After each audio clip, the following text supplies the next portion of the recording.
Hola a todos y bienvenidos. Seguimos con la serie de la regla de la cadena y siguiendo con esta regla podemos ver que podemos aplicar la regla de la cadena más de una vez y formar una especie de cadenita de derivadas. Eso lo voy a mostrar en un momento.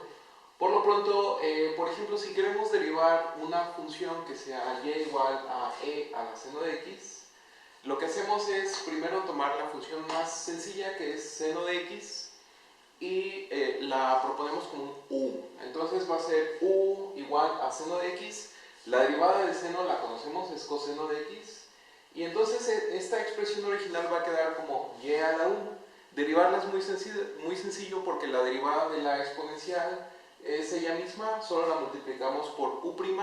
Y no olvidemos nuestro último paso, que es sustituir. Como u es seno de x y u' es coseno de x, simplemente y' va a ser e a la seno de x, porque este es u, por u', que es coseno de x, y terminamos. Así de sencillo. Ahora, si nosotros queremos hacer un ejercicio un poquito más complicado, es decir, derivar y igual a la x, aquí tenemos dos caminos. En la serie de ejercicios pueden encontrar derivación implícita, o la otra es hacer un pequeño arreglo, un pequeño ajuste, que es un truco para poder derivar esta función. El ajuste o el truco es que la exponencial y el logaritmo son funciones inversas, es decir, la exponencial del logaritmo de x es igual a x, entonces a es igual a e a la logaritmo de a, es exactamente lo mismo. Logaritmo natural, es muy importante decirlo.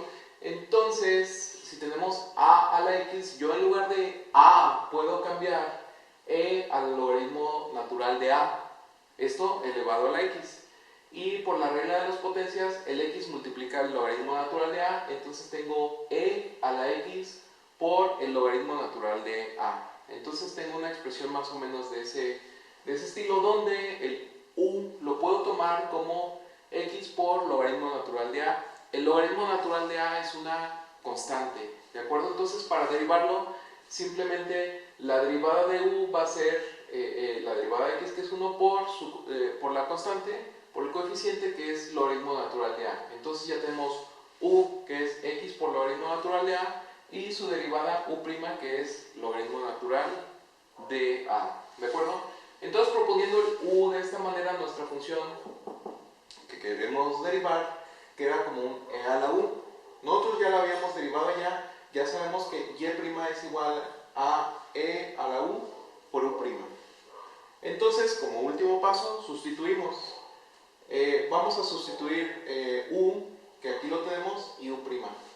Entonces va a quedar que y' es e a la x por logaritmo natural de a por u', que aquí está, es logaritmo natural de a, es una constante.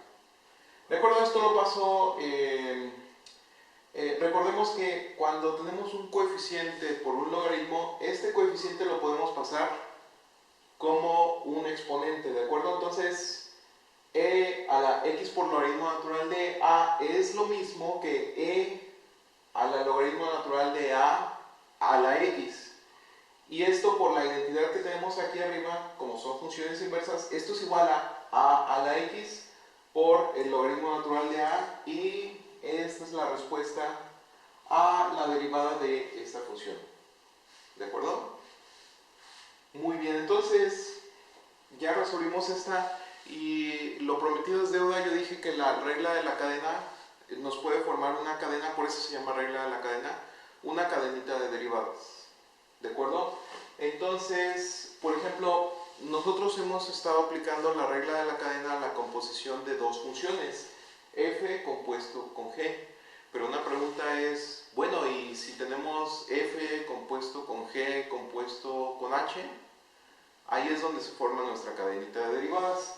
Y la mejor manera de verlo es con la notación de Leibniz. ¿De acuerdo? Entonces, la derivada de y con respecto a x es igual a derivar f en términos de g, después derivamos a g en términos de h, y después derivamos a h en términos de x. Y aquí se forma esta cadena que tiene 3 eslabones. Acá es una cadena que tiene 2 eslabones. Y qué mejor manera de ejemplificar, de ver esto, por medio de un ejemplo resuelto, ¿sí? Entonces, el problema dice, derive y es igual a seno de coseno de tangente de x. Es decir, estamos haciendo lo mismo que de lo que hablamos aquí arriba. Compusimos tres funciones. ¿Cuáles son las funciones? Seno, coseno y tangente. Entonces, primero lo que hay que hacer es, vámonos a la función más sencilla, la función que está hasta adentro, que sería en este caso h, y en este caso sería nuestra tangente de x. Y le sigo llamando de la misma manera. U es igual a la tangente de x, u' va a ser la derivada de la tangente de secante cuadrada por la derivada de x. Y la derivada de x es 1, ¿de acuerdo? Entonces, u' es igual a esto. Bien, ahora v. Nos vamos a una función antes. A esta función antes, nosotros ya habíamos considerado h, nos vamos con g. En este caso, ¿quién es g? G es coseno. ¿Sí? Entonces, v va a ser coseno de u, ¿sí? Porque lo tenemos evaluado en tangente de x, coseno de u. Y la derivada de coseno es menos seno. Entonces va a ser menos seno de u por la derivada de u, que es u'. ¿De acuerdo? Y nos vamos a ahora sí a la función más grande, a la que engloba todo, que es y. Y igual a seno de v. Ajá. Y aquí tenemos que y', o la derivada de seno, es un coseno de v por v', por la regla de la cadena. Y por último queda sustituir. Aquí vamos a sustituir en dos pasos. Primero sustituimos v y después sustituimos u. ¿De acuerdo? Entonces, aquí tenemos y es igual a coseno de v por v'. Entonces nos va a quedar coseno de u, aquí está, por v', que es menos seno de u por u'. Y aquí lo tenemos. ¿De acuerdo? Se me antoja el menos, como está multiplicando, lo paso como coeficiente. Y lo que sigue es sustituir u. ¿De acuerdo? Quedamos que u es igual a tangente de x y u' es secante al cuadrado de x por la derivada de x, que es 1. Esa no la voy a escribir, ¿de acuerdo? Entonces tenemos coseno de coseno, quedamos que u es tangente. Aquí puse la tangente en lugar de u. No sé si lo pueden ver.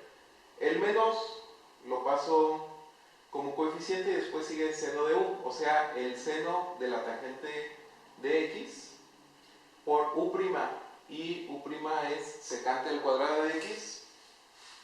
Terminamos, ¿de acuerdo? Esta va a ser la respuesta al ejercicio de la derivada del seno del coseno de la tangente de x. Muy bien, vamos resolviendo otro ejemplo en caso de que este haya sido muy engorroso. Vamos haciendo otro ejemplo del estilo exponencial. Vamos a usar tres funciones. Una es una multiplicación por 3, que representaría la función h. La siguiente va a ser una secante, que representa la función g. Y la siguiente función es una exponencial. Con lo que tenemos que en este ejemplo necesitamos derivar e a la secante de 3θ. En este caso la variable es θ y no x. Pero no hace ninguna diferencia, el procedimiento es el mismo. Entonces, vamos a la función que está más adentro de nuestra cadena de funciones, que en este caso es u. U va a ser igual a 3θ, entonces u' es igual con 3. ¿De acuerdo? Bien, entonces tenemos que v es igual a la secante de u. La derivada de secante de u es secante de u por tangente de u por u'. ¿De acuerdo? Y si volvemos una función más hacia afuera, estamos en la exponencial, que sería y es igual a la exponencial de e a la v. ¿De acuerdo? Y y' es igual a e a la v por v'. Nosotros ya tenemos esta fórmula aquí y tenemos la misma fórmula acá. Así que esta parte no es nuevo. Y de aquí, nuestro último paso es sustituir dos veces. Primero sustituimos v y después sustituimos u, ¿de acuerdo? Entonces y' es igual a e a la v es secante de u por v' que es secante de u tangente de u, u'. ¿Listo? Ahora esto que está aquí voy a sustituir la u, ¿de acuerdo? Tengo e a la secante de e, u, ¿quién es u? 3θ, secante de 3θ. Aquí voy a tener secante de u 3θ por tangente de u 3θ y quedamos que u' es 3. Técnicamente ya tengo terminado el ejercicio, nada más lo reordeno un poquito, ahí ya es cuestión de gusto. Paso al 3 primero, que es 3 por secante por tangente por e a la secante de 3θ, o sea que no le hice básicamente nada a la expresión. Lo que sí es que con esto ya tenemos resuelto el ejercicio de derivar e a la secante de 3θ. ¿De acuerdo? Si queda cualquier duda, por favor déjala en la sección de comentarios y nos vemos en la siguiente derivada. Hasta luego.